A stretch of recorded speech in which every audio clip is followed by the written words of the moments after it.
नमस्ते नमस्कार साथियों, जय हिंद। आपको हम बता दें कि बीपीएससी चौथे फेज की बहाली के पहले छात्रों अभ्यर्थियों के आंदोलन को दबाने के लिए या यूं कहें कि इनडायरेक्ट रूप से माननीय जो सिविल कोर्ट है, अनुमंडल पदाधिकारी के जो कोर्ट है, वहां से अभ्यर्थियों को एक नोटिस गया है। यानी जो छात्र नेता हैं, मुझे भी एक नोटिस आया है। उस नोटिस के बारे में आपको जानकारी दे दें कि धारा 100 बीएनएस की धारा 126 यानी जो विधि व्यवस्था है, जो शांतिपूर्वक जो आंदोलन होते हैं या नहीं होते हैं, उन सब को एक तरीके से जाकर न्यायालय में यानी 18 मई को जाकर न्यायालय में के समक्ष उपस्थित होना है। और पूरी तरीके से आपको बता दें कि जो जिस तरह की चीज़ें चल रही है, छात्रों अभ्यर्थियों के ऊपर जो कानूनी कार्रवाई की गई आंदोलन के बाद, लगभग 5000 अज्ञात लोगों के ऊपर एफआईआर और 4 हमारे साथी को जेल भेजा गया। उसके बाद एक और कानून का डंडा चला है कि बिल्कुल सही रूप से कानून का सम्मान करना है। जब अनुमंडल पदाधिकारी के न्यायालय से जब नोटिस आया है तो सशरीर 18 मई को वहाँ उपस्थित होना है। साथियों, जो बीएनएस की धारा 126 कहती है कि शांतिपूर्वक आंदोलन नहीं करने, यानी आंदोलन आप कर रहे हैं तो शांति भंग नहीं होना चाहिए। जो चीज़ें जो है यातायात के साधन या यातायात के संदर्भ में जितनी भी चीज़ें हैं, वो सब समुचित रूप से उसका विधि व्यवस्था बनाए रखना है। तो इस तरह की चीज़ों का पालन करने के लिए आज नोटिस आया है।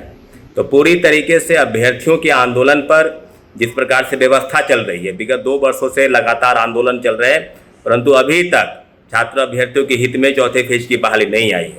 और उसके उपरांत लगातार अभ्यर्थियों के ऊपर लाठीचार्ज, फर्जी एफआईआर, छात्रों को अरेस्ट करके जेल भेजना, और फिर एक और कानून का डंडा चला है कि आपको सशरीर उपस्थित होना है।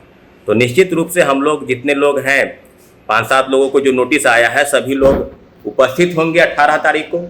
इतना बता दें आपको कि जिस प्रकार से विधि व्यवस्था बिल्कुल अभ्यर्थियों की तरफ से भंग नहीं की गई। जिस प्रकार से आंदोलन होते हैं तो सभी आंदोलन के पहले इस तरह की चीज़ें होती है, तो घबराने की ज़रूरत नहीं है। जितने भी शिक्षक अभ्यर्थी हैं, जो लगातार आंदोलन चल रहा है और लगभग 1.5-2 वर्षों से TRE-4 के आंदोलन को लेकर जितनी भी चीज़ें हुई है, सबका एकमात्र उद्देश्य रहा है कि चौथे फेज की बहाली।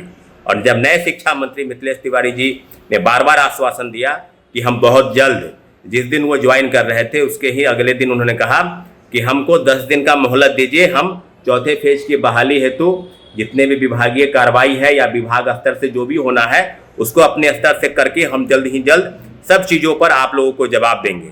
और मीडिया के समक्ष फिर जब आए तो फिर वही गोल गोल लच्छेदार भाषा का इस्तेमाल करने लगे कि हम बहुत जल्द करेंगे। खासकर महिलाओं और हमारी बहनों को उन्होंने आंदोलन से दूर रखने का आश्वासन दिया, प्रयत्न किया कि आप दूर रहिए, क्या ज़रूरत है आपको आंदोलन में आने की। तो बिल्कुल आप समझना है कि जिस प्रकार से आंदोलन को अगर दबाने का प्रयास नहीं है तो क्या है। अगर नोटिस आया, इसका मतलब स्पष्ट है कि कहीं न कहीं व्यवस्था बनाए रखने के लिए सिर्फ प्रशासन के लोग अगर हैं, तो हम लोग भी उसी व्यवस्था के तहत आते हैं, उसी संविधान उसी कानून के अंतर्गत आते हैं।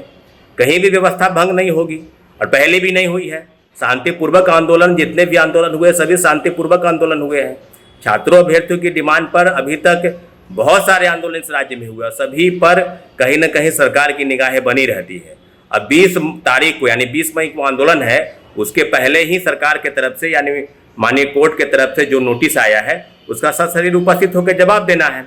लेकिन जिस प्रकार से चीज़ें चल रही है बिल्कुल संविधान के अनुरूप नहीं है। संविधान और कानून के लिए बिल्कुल ये उचित नहीं है कि छात्रों अभ्यर्थियों को इस प्रकार से नोटिस और छात्र नेताओं को नोटिस देकर उन्हें डराया धमकाया जाए।